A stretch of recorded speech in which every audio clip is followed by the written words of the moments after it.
El mítico sable oscuro hizo su aparición en la serie The Mandalorian y a más de uno se nos voló la cabeza al verlo. ¿Cómo llegó a manos de Moff Gideon?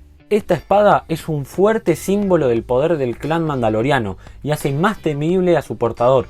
Es un sable único en toda la galaxia que ya tuvo su momento en series animadas como Star Wars Rebels y The Clone Wars, además de numerosos cómics del nuevo canon. Probablemente sea la principal causa de nuevos conflictos en la serie o en futuros proyectos de Disney+, así que quédate en la casa del crítico para conocer la historia del antiguo sable oscuro y sus distintos portadores.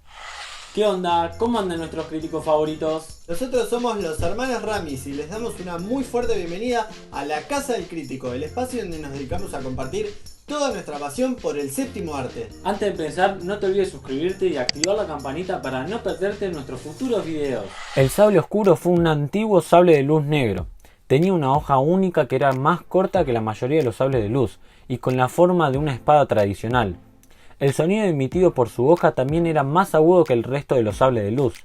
El sable oscuro tenía un cristal que servía como conducto para la energía de la fuerza.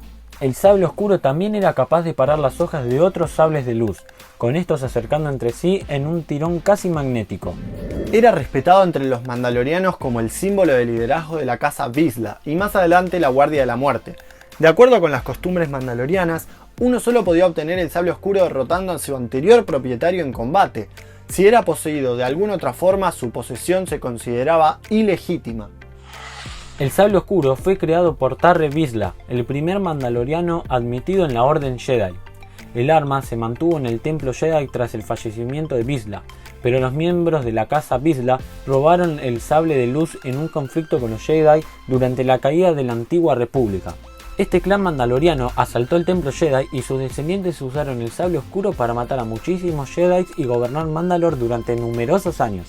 El sable oscuro fue transmitido de generación en generación por los ancestros de Pre-Vizsla, quien mantuvo el arma incluso después de que los pacifistas nuevos mandalorianos reemplazaran la tradición guerrera de Mandalore.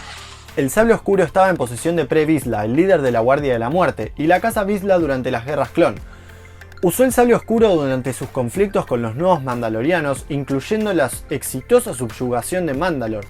Tras el golpe, el Sith Darth Maul asesinó a Vizsla y tomó el sable oscuro como el suyo propio, convirtiéndose en líder de la Guardia de la Muerte.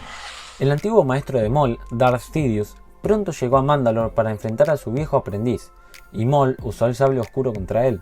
Darth Maul fue superado en combate, tomando como prisionero y detenido en la prisión separatista conocida como la Aguja, en Stygion Prime. Maul pronto fue rescatado de la Aguja a petición del primer ministro Almec, a quien Maul había elegido como líder público de Mandalore. Tras ser liberado, Maul regresó a Sambar, la localización del campamento de la Guardia de la Muerte, donde recibió de nuevo el sable oscuro que había sido recuperado del palacio de Sundari, la sede de su duelo con Sidious. Poco después de su regreso, Sambar fue atacado por el ejército droide separatista, liderado por el general Grievous, y Maul usó el sable oscuro contra el general Cyborg. Darth Maul continuó usando el sable oscuro en las batallas siguientes, como la que tuvo lugar en Ord Mantell, el asalto a la fortaleza Vizsla, y la segunda batalla de Dathomir. Durante la era del Imperio, la experta en armas mandaloriana y rebelde Sabine Wren recuperó el sable oscuro de la Guardia de las Hermanas de la Noche en Dathomir.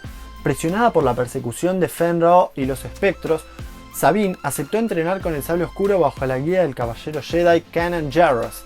Después, Sabine llevó el sable oscuro consigo y sus compañeros rebeldes a Crownest para buscar el apoyo de su familia a la rebelión.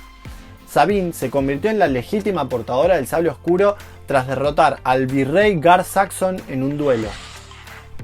Después de rescatar a su padre de la custodia imperial y destruir la superama que había construido como cadete imperial, Sabine entregó el sable oscuro a Bo-Katan Kryze, a quien consideraba la persona legítima para gobernar a los mandalorianos contra el Imperio Galáctico. Esta fue la última vez que supimos del sable oscuro y de quién era su portadora.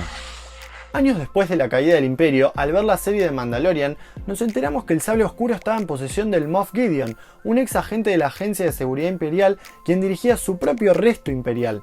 Bo-Katan Kryze, líder de los Búhos Nocturnos, ya tuvo su aparición en la serie y mostró sus claras intenciones de recuperar el histórico sable oscuro y regresarlo a Mandalore.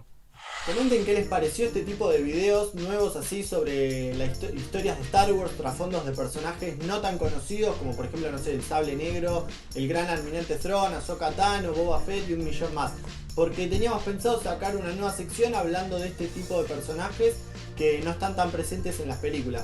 Así que bueno, comenten que queremos saber qué opinan ustedes. Si te gustó el video, suscríbete y dale like. No se olviden de darle clic a la campanita para no perderse futuras notificaciones dentro del canal. Les mandamos un saludo enorme y que la fuerza los acompañe. Chao, nos vemos.